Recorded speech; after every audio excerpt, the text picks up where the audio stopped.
This is TradeFlow News, bringing you relevant news and insights from around the world. TradeFlow News, enabling trade for SMEs and economies worldwide. These are some of the key topics that we will be looking into in today's program.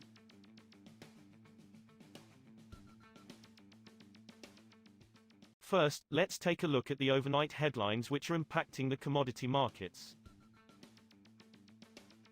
Asian spot prices for liquefied natural gas, LNG, rose this week, as buyers stocked up the power-generating fuel on anticipation that a warmer-than-usual summer will spur demand for air conditioning units. The average LNG price for July delivery into Northeast Asia LNG was estimated at about $10.30 per million British thermal units, up 70 cents from the previous week, industry sources said. Temperatures in Beijing, Tokyo, Seoul, and Shanghai are expected to be higher than average over the next 2 weeks, weather data from Refinitiv Acon showed, which could increase gas demand for cooling. Russia's wheat export tax will fall sharply on June 2 to 8. The Agriculture Ministry said on Friday, as it started setting the size of its formula-based duty. Russia, one of the world's largest wheat exporters, decided to impose permanent formula-based grain export taxes earlier this year as part of other measures the government hopes will help to stabilize domestic food inflation. The wheat export tax will be set at $28.10 per ton starting from June 2 to June 8, the ministry said. Export taxes for barley and maize are at $39.60 and $52.20 per ton, respectively. Moving on to the top news in the energy sector. U.S. crude oil output jumped 14.3% to 11.2 million barrels per day, BPD, in March from 9.8 million barrels of oil per day in February, the U.S. Energy Information Administration, EIA, said in its monthly 914 production report on Friday. Output sank 1.3 million barrels of oil per day in February when extreme weather froze natural gas and oil wells and cut power supplies to millions of customers in Texas and other south-central U.S. states. That 1.4 million barrels of oil per day increase in March was the biggest monthly gain on record, according to EIA data going back to 2005.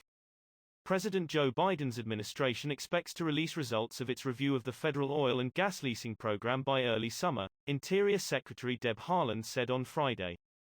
Biden announced the review shortly after taking office in what was widely viewed as a first step to fulfilling his campaign promise of banning new federal drilling leases to fight climate change. Lease auctions have been paused in the meantime, upsetting the oil and gas industry and the state governments that host it, who argue the move risks killing jobs and hurting the economy. Next, we have the top news in metal markets. Asia's iron ore benchmark recovered on Thursday after hitting a more than 6-week low, buoyed by easing concerns about a crackdown on speculative trading, while soft profits by industrial sector kept worries over policy tightening by top steel producer China at bay.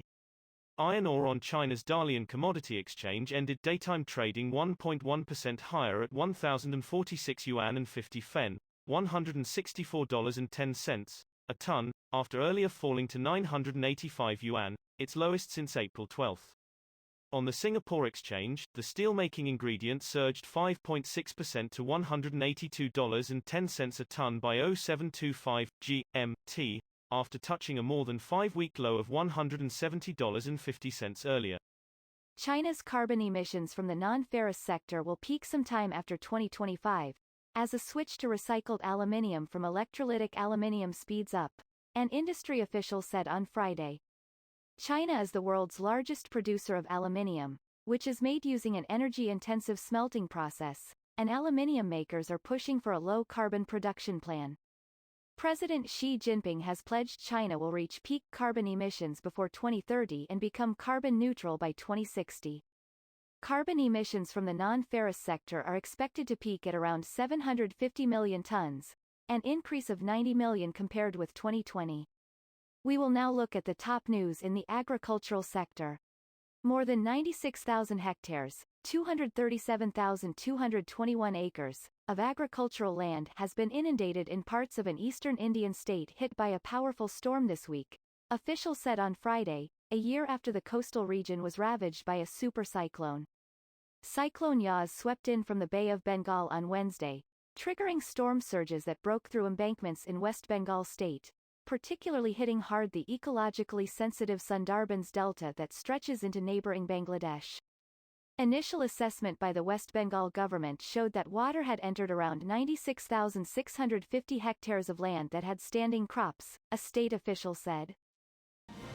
That is all for today's news on commodity markets. Stay tuned to TradeFlow News as we continue to provide you with more updates. We also invite you to follow us on Twitter at TradeFlow News, which allows you to watch our program on your mobile device or desktop to receive information from there.